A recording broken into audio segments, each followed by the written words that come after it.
I'm trying to remember, a crucial battle of, I believe it was Saratoga, was won primarily by Hudson Valley German troops against the British.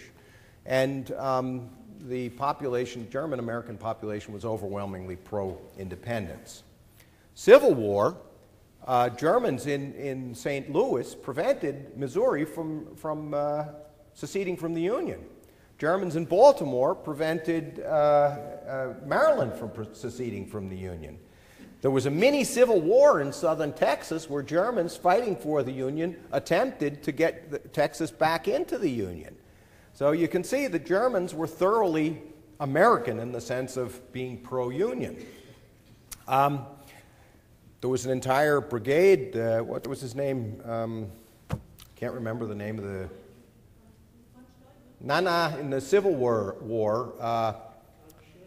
Schurz, Siegel and Schurz both had brigades, German-American brigades, which unfortunately, once again, to go back to Leo Tolstoy, they were not really effective military units. They were looked upon pretty much as pathetic wooden-shoed Germans who weren't very good fighters.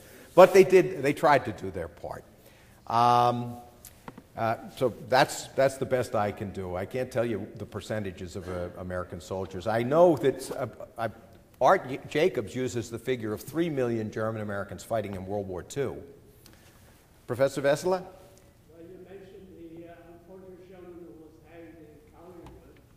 I didn't catch that. You mentioned the unfortunate gentleman who was hanged in Collingwood, Illinois. Yes. But of course, there were a large-scale mob action, not just mob action, but it was ordered by Woodrow Wilson through the Patriot Committee. Yes. Especially in Wisconsin, which even today is 54% of its population is of German descent.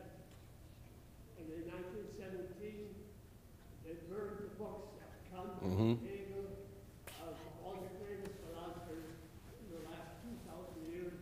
They burned the note sheets of the greatest. It's very interesting that you raised the book burning issue, because precisely the Anglo-American elite that found it so offensive that the Nazis burned books in the 30s, which no doubt it was offensive. I love books and I can't imagine burning one, but they didn't think anything was wrong with it when Anglo-Americans were burning German books. That's right.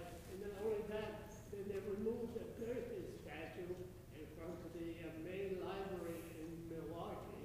Oh, there's many, many statues. Many streets were changed. Many towns were changed. The ethnic cleansing of names during the First and even Second World War in the United States was enormous, but it certainly does not compare with what was done in Eastern Europe after the expulsion. Yes, Wille?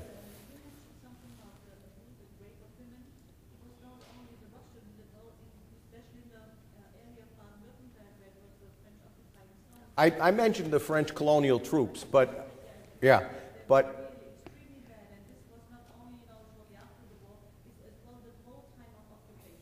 it was the French continued, or the French colonial troops continued. I know I've read about the famous stadium. It was some sort of a Sportstadium where they raped 3,000 women or so all at once, gang raped them. What was done to break the so-called, what the Allies referred to as the racial pride of the Germans in the form of rape, is unspeakable. And it's a crime that to this day is yet to go to be punished. I just want to make a comment. I'm a professor at a local university. Fantastic. Start teaching this. I'm ahead of you. Okay. And I teach history. And every semester for at least the past 10 years, in each and every one of my classes, I take 1 or 2 class periods and I give them history. And of course, they've never heard of it. Mm-hmm. One of my students went to one of my colleagues, a history professor, and he told them about what he had heard.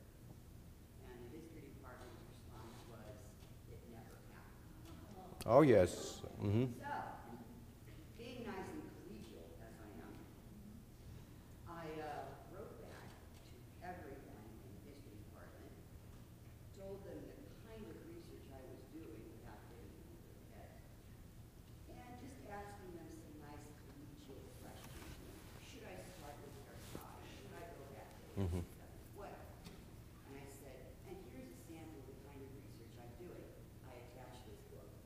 can't see it. The genocide of the ethnic Germans. Okay, fantastic, yeah. Mm-hmm. They never denied it. Mm-hmm. And I feel that every semester, over 100 students every semester now know about it. You're a multiplier. You're a multiplier. Thank you. I'm not going to stop. Don't stop. Yes. You mentioned how little is known about those atrocities against the German civilians. Yes. In Poland, there has been very little thought. In fact, there's not a single sentence in the Polish textbooks for students about the expulsions of the Germans. This is a Generations and generations. And my family has been traveling there. They will go to villages where they live, and people don't know anything. They don't know that there were Germans who built those houses. Well, some of that is disingenuous, I suspect, but I mean, you've got to understand young people who were born after the fact, why would they know? To them, it's home. But what is important is that somehow we break this wall of silence, somehow, and it's up to us, because we obviously don't have friends in high places. It's up to us to make people listen, to make people hear. May I ask one more question? Maybe I don't know. Maishi? I see Ann standing here ready to put the hook around my neck. Yeah. What's that? she has one more question. To ask the question. Is it okay? Yeah. Yes. There were about a dozen of my family members who went missing, and of about half a dozen, I know that they were killed. And from my grandfather, I have eyewitnesses that he was killed without any trial or By Russians or Poles? Poles. And I only found out 10 years ago that this happened by those eyewitnesses whom I know personally. For 10 years, I've been asking questions to all the different places in Poland, all the way up to Cardinal Blank, and nobody will help me to figure out the details, to do research, and establish what happened to my grandfather personally, but there's supposed to be at least an unknown number of German citizens that lived in that town that were all killed the same way, taken to the woods. The woods is there. This was in the area that became Poland, or was Poland before 38? So-called Wartegau. Oh, so Wartegau had a German minority that had lived there for generations and generations. And they were expelled or they fled towards the end of the war, but many did not. yeah, sure. And those that did not flee suffered Well, terrible. the sad thing is that the ones who didn't flee were precisely the ones who had never done anything wrong, and they felt, I've done nothing wrong, why should I run away? These people are my neighbors. If you could take Mr. They were Flotz's wrong. question. Mr. Mr. Flotz. George Flotz. Mr. Flotz, 1 second, one more question, and then I'll leave you be. I don't have a question, but I'm a survivor of Dresden.